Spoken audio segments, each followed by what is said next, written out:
Salut à tous et bienvenue dans ce nouveau tutoriel, cette fois-ci dédié à Photoshop. Ce que nous allons faire ensemble aujourd'hui, c'est apprendre l'utilisation du logiciel le plus utilisé en termes de création de graphisme 2D, et vous le verrez, au-delà même du graphisme 2D. Cette formation est composée de 7 chapitres. Le premier vous permettra de comprendre les principes d'utilisation du logiciel, de savoir gérer son interface ou encore de régler les préférences. Ensuite, le chapitre 2 vous permettra de comprendre comment on crée un document dans Photoshop en fonction des divers métiers qui peuvent utiliser ce logiciel-là. Vous enregistrerez ensuite ce que vous aurez créé et vous comprendrez aussi comment on peut exporter les documents de Photoshop dans divers formats en fonction du type de métier ou en fonction du type de workflow que vous avez besoin de mettre en place. Et puis vous verrez aussi que souvent quand on crée, on a besoin aussi d'importer des éléments, donc vous apprendrez à importer divers éléments à l'intérieur de Photoshop.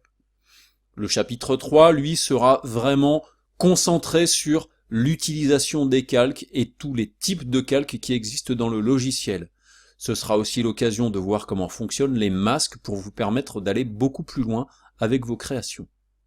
Le chapitre 4, lui, est plutôt dédié, lui, à ce que j'appellerais les formes vectorielles, c'est-à-dire l'utilisation de la plume, l'utilisation des formes dans leur ensemble, mais aussi les textes, puisque eux aussi sont des formes vectorielles.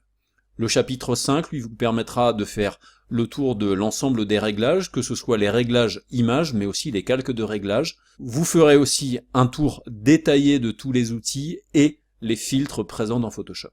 Le chapitre 6, lui, vous permettra de voir toutes les fonctions de la 3D, créer des calques 3D à partir de formes simples dans Photoshop ou encore de texte, mais aussi importer des éléments qui auraient pu être exportés à partir de logiciels de 3D ou téléchargés sur Internet.